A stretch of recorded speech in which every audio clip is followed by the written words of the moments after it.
안녕하세요, 여러분. 성공합시다. 여러분, 여호수아의 마지막 시간이에요.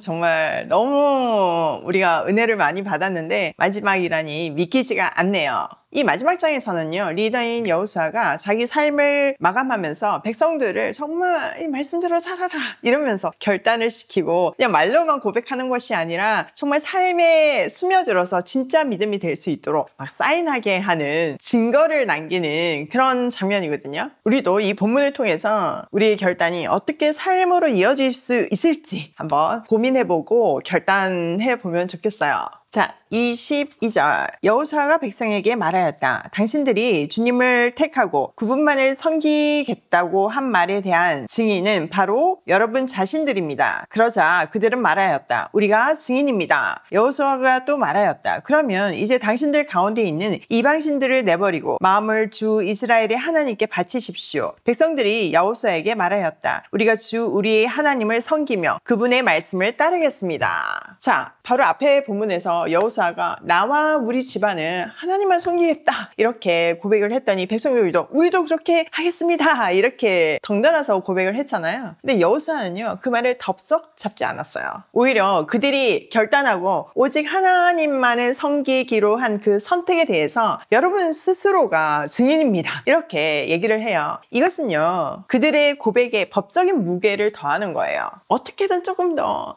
이게 잘 지킬 수 있게 노력을 하는 거죠. 그러니까 단순한 감정적 동의가 아니라 스스로의 선택에 책임을 져야 하는 언약적 증인이 되었음을 선포하라, 이 얘기를 하는 거예요. 백성들이 지금 가슴이 뜨겁죠. 그러니까 우리가 증인입니다 라고 하답하자 여호수아는 마음의 결단을 넘어서 구체적인 행동을 요구해요. 이제 그들 마음에 있는 이방신에 대한 추억, 그 이방신에 대한 갈망 이런 거 다 없애고 오직 마음을 하나님께만 드리라고 얘기하죠. 백성들은 막 자신에 차 있지만요, 여호수아는 그들이 얼마나 이 언약을 지키는 것이 어려운지 알기 때문에 진짜 회개는 말로만 결단하는 것이 아니라 삶에 적용되어서 삶으로 증명해야 한다는 것을 강조하는 거예요. 우리 신앙도 마찬가지죠. 주님만 따르겠습니다 라고 고백은 할 수 있어요, 쉽게. 근데 그거를 정말 내 삶에 적용시켜서 내 마음에 있는 모든 우상을 버리는 순종으로 이어서야 진짜 하나님의 사람이 되는 거예요. 난 내 마음에 우상 없다 이렇게 쉽게 말할 수 없어요. 우상은요, 뭐 이런 불상 이런 거는 굉장히 기초적인 거고, 그게 아니라 하나님보다 더 사랑하고 의지하는 모든 것을 성경은 우상이라고 정의하고 있어요. 돈이나 자식이나 나 자신이나 쾌락이나 뭐 명예나 이런 것들이 우리의 우상이 될 수 있음을 절대 잊지 말고 늘 깨워서 다시 한번 결단하고 순종하는 우리가 되면 좋겠어요. 자, 25절에서부터 28절. 그날 여호수아가 세겜에서 백성들과 언약을 세우고 그들이 지킬 율례와 법도를 만들어 주었다. 여호수아가 이 모든 말씀을 하나님의 율법책에 기록하고 큰 돌을 가져다가 주님의 성소 곁에 있는 상수리 나무 아래 두고 모든 백성에게 말하였다. 보십시오, 이 돌이 우리에게 증거가 될 것입니다. 주님께서 우리에게 하신 모든 말씀을 이 돌이 들었기 때문입니다. 여러분이 여러분의 하나님을 모른다고 할 때 이 돌이 여러분이 하나님을 배반하지 못하게 하는 증거가 될 것입니다. 여호수아는 백성들을 제각기 유산으로 받은 땅으로 돌려보냈다. 자, 마침내 여호수아는요, 백성들과 공식적으로 언약을 맺고 율례와 법도를 세우죠. 그리고 그들의 맹세를 영원히 증언할 수 있도록 주의 성소 곁 상수리 나무 아래에 큰 돌을 세워서 증거로 삼아요. 이 당시 고대 근동시대에는요, 돌이 변하지 않는 증거물이었거든요. 자, 이 돌의 역할이 뭘까요? 네, 이스라엘이 언약을 어기려고 할 때마다 오늘 지금 이 자리에서 했던 맹세를 기억나게 하는 증인이 되는 거죠. 이것은 훗날 그 이스라엘의 타락을 예견한 이 여호수아의 마지막 안전장치였어요. 사실 우리 삶에도 이런 증거의 돌이 필요해요. 하나님을 처음 만났던 순간, 세례의 기억, 은혜의 말씀, 신앙 동력자들과 함께 나눴던 말씀, 놀라운 기적들, 이런 것들이 우리를 붙들어주죠. 그렇기 때문에 우리가 기록하는 것이 굉장히 중요하고, 또 때로는 이렇게 벽에 붙여놓고 매일 보면서 맞아, 내가 이런 결단을 했지 하면서 계속 리마인드 시켜주는 것도 중요해요. 우리가 또 이것을 기록하기 위해서 오이패밀리 TV도 하고 있잖아요. 정말 그 모든 가정, 모든 어떤 프로그램, 프로세스, 기율, 이런 활동들이 말씀대로 이루어진다는 것이 사실 오일 패밀리의 가장 큰 자산이자 능력의 힘입니다. 자, 이렇게 엄숙한 의식을 마친 뒤에 여호수아는 뭘 하나요? 예, 백성들을 각자의 그 기업으로 받은 그 땅으로 돌려보내요. 마치 우리가 예배 끝나고 각자의 처소로 돌아가는 것처럼요.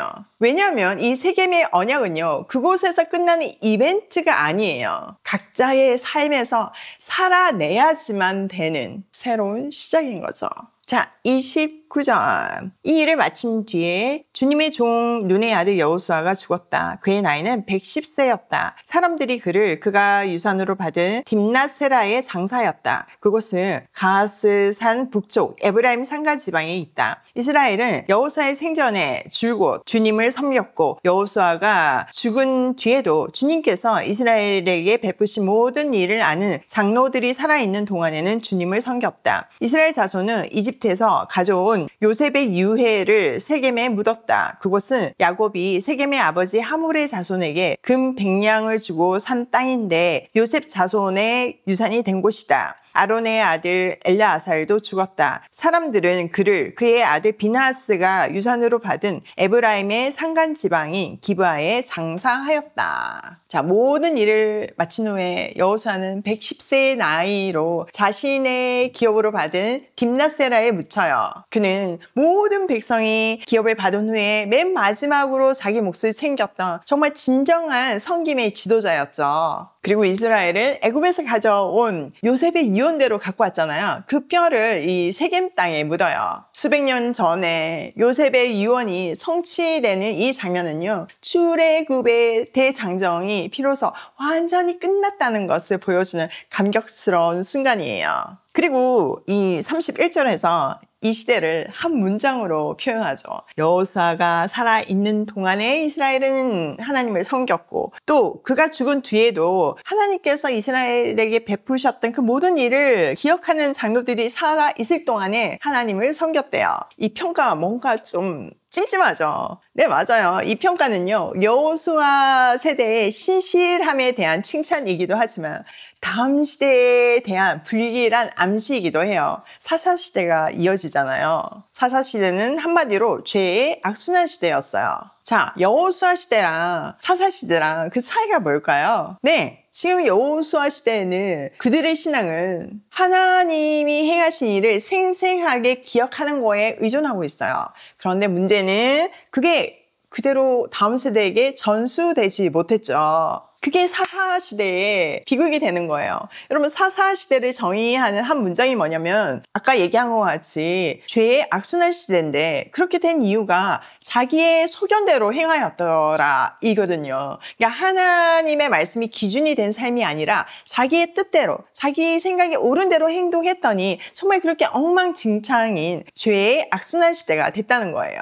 네, 그러니까 정말 그 단서를 여호수아 2장 10절에서 보여주는데요. 이거예요. 그리고 그 세대 사람들도 모두 죽어 조상들에게로 돌아갔다. 지금 그 앞에 여호수아 그 내용이죠. 그들이 죽은 뒤에 새로운 세대가 일어나는데 그들은 주님을 알지 못하고 주님께서 이스라엘을 돌보신 일도 알지 못하였다. 진짜 너무 무서운 이야기예요.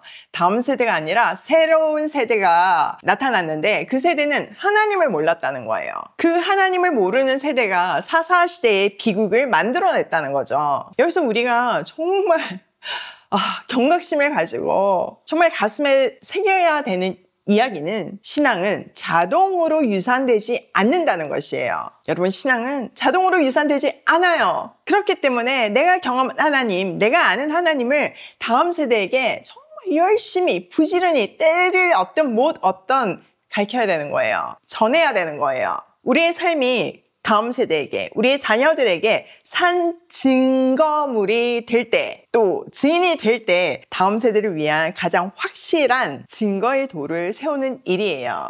제가 이거를 보면서 정말 하나님이 너무나 놀라운 시기에 성경적 자녀 양육서를 출간하게 하시는구나, 이런 생각이 들었어요. 사실 지금 사사시대와 같은 시대를 우리는 살아가고 있잖아요. 그 이유가 우리 마음에, 우리의 삶의 중심에 하나님이 없기 때문이에요. 그러므로 남은 자로 부름 받은 우리는요, 우리부터가 말씀 앞에 서야 되고, 이거를 정말 목숨 걸고 다음 세대에게 전해야 돼요. 내 가족, 내 자식뿐만 아니라 우리에게 맡기신 조카들, 그리고 정말 만나는 사람마다 때를 얻든 못 얻든 말씀을 전해야 되는 거죠.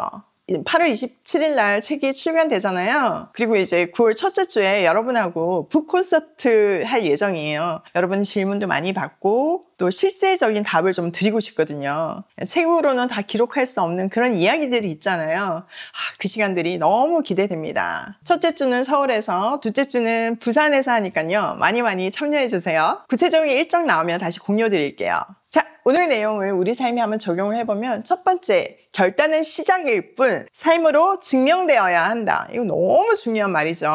나 하나님 믿어요. 하나님 뜻대로 살 거예요. 이 말로 끝나는 게 아니에요. 삶으로 증명되어야, 이 고백이 삶 속에서 보여져야지만 진짜 믿음이에요. 내 삶의 모든 의상을 제거하고 정말 하나님께 올인하는 우리가 되고, 나의 그 올인하는 삶이 증거가 되어서, 내가 증인이 되어서 다음 세대에게 하나님을 전하는 그 멋진 인생 살기로 해요. 자, 두 번째, 기억의 증거를 세워라. 신앙은 그냥 전수되지 않고요. 또 우리의 기억은요, 점점점 잊혀져요. 그렇기 때문에 신앙이, 믿음이 흐릿해지지 않도록 정말 안전장치가 우리한테는 필요한 거예요. 매일 아침 말씀 앞에 서는 거, 이건 정말 너무 필수고 우리에게 가장 큰 축복이고요. 그뿐 아니라 뭐 가정 예배라든지 큐티 노트라든지, 또 그 정도가 아니라도 정말 가정에서 식사를 하면서 자녀에게 그 하나님을 증거하는 거, 그런 거가 너무나 중요하고 귀한 자산이라는 거 절대 잊지 말고 곳곳에 기억의 증거를 세우는 우리가 되기로 해요. 세 번째, 다음 세대에게 믿음을 전수하자. 믿음은 그냥 전수된다, 안 된다?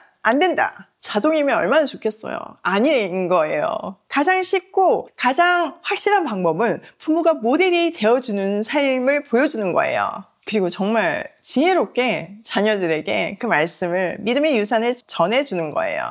이거 전해야 되니까 막 정말 짜증날 정도로 애들한테 막 이렇게 하는 게 아니라 여러분 지혜롭게 하셔야 돼요. 우리 조카들한테도 이 가장 소중한 것이 사실 이 복음이다 보니까 저희가 전하려고 하지만 절대 강압적으로 하지 않거든요. 이미 그 아이들은 보육원에서 강제로 믿음을 전수받는 거에 마음이 닫혀 있었어요. 근데 그 아이들에게 이모들조차 하면 절대 마음이 안 열리죠. 그래서 이모, 삼촌들의 삶을 통해서 아이들에게 정말 무언의 메시지를 던지고 있는데, 놀랍게 아이들의 마음이 열리고, 또 이모, 삼촌들이 아는 하나님을 알고 싶다고 하고, 또 교회 같이 가는 조카들도 생겨서 너무나 감격스러워요. 이 놀라운 믿음의 발걸음, 통일이 되었을 때 북한까지 연결될 수 있도록 오늘도 내 마음의 우상을 다 없애고 하나님께 올인하는 발걸음으로 고고싱해요.